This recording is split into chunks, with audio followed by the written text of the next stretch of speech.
சிவானி ஒரு சிறு பெண். இயற்கையையும் புத்தகங்களையும் மிகவும் நேசிப்பவள். அவள் மனது கனவுகள் நிறைந்தது.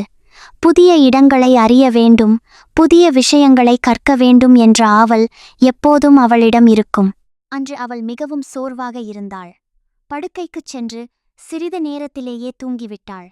சில நிமிடங்களில் அவள் ஒரு அழகான கனவுக்குள் சென்றாள். அந்த உலகில் ஒரு மர்மமான பெண் அவளுக்கு முன்னால் தோன்றினாள். அந்த பெண் ஒரு வாழ்க்கைக் கதையை சிவானிக்கு காட்டத் தொடங்கினாள். அந்த சிறுமி மற்ற குழந்தைகளைப் போல இல்லை. அவளால் பேச முடியாது. பலர் அவளை புரிந்து கொள்ளவில்லை. சிலர் அவளை வித்தியாசமாக பார்த்தனர். ஆனால் அவளுடைய பெற்றோர் மட்டும் எப்போதும் அவளுக்கு துணையாக இருந்தனர். அவளுடைய பெற்றோர் பல மருத்துவர்களை சந்தித்தனர். பல சிகிச்சைகளை முயற்சித்தனர். இருப்பினும் அவளுடைய நிலை மாறவில்லை. ஆனால் அவர்கள் நம்பிக்கையை இழக்கவில்லை. காலம் சென்றது.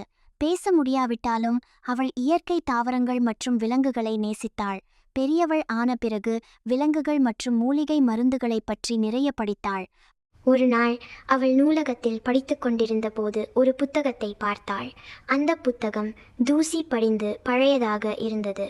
அந்த புத்தகம் பிளாஸ்கஸ் என்ற குறிப்பிடத்தக்க தாவரத்தின் கதையை சொன்னது. பிளாஸ்கஸ் அனைத்து வகையான குரல் தொடர்பான பிரச்சனைகளுக்கும் சிகிச்சை அளிக்க பயன்படுத்தப்பட்டது.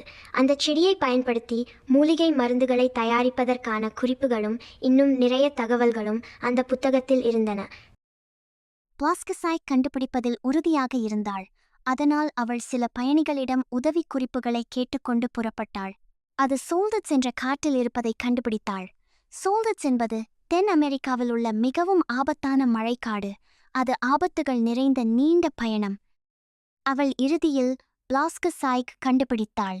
அதன் இதழ்கள் நீலமும் ஊதாவும் கலந்த நிறத்தில் இருளிலும் மென்மையாக ஒளிர்ந்தன. அது நள்ளிரவில் மலர்ந்து சுற்றியுள்ள காற்றில் ஒரு மந்திர பிரகாசத்தை பரப்பியது.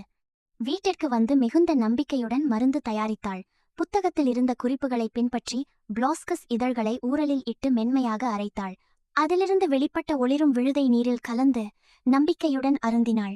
சில நாட்களில் அவள் குணமடைந்தாள். அவளால் பேசவும் கேட்கவும் முடிந்தது. நிறுத்தாமல் தினமும் மருந்தை சாப்பிட்டாள். முழுவதுமாக குணமடைந்தாள். விழித்தெழுந்த சிவானி அது ஒரு கனவு என்பதை உணர்ந்தாள். அந்த கதையை முழுமையாக கண்ட சிவானி வாழ்க்கையின் முக்கியமான பாடத்தை புரிந்து கொண்டாள். தன் அம்மாவிடம் கனவில் கண்ட கதையை முழுவதுமாகச் சொன்னாள். மனிதர்களாகிய நமக்கு நிறைய பிரச்சனைகள் உள்ளன. அதே அளவிற்கு தீர்வுகளும் உலகத்தில் உள்ளன. நாம் தான் அதை பார்க்க தவறிவிடுகிறோம். முயற்சியை கைவிடாமல் உழைத்து தன் பிரச்சனைக்குத்தானே தீர்வை தேடிக்கொண்ட இந்த பெண் சிவானிக்கு ஒரு பெரிய ஊக்கமாக இருந்தாள்.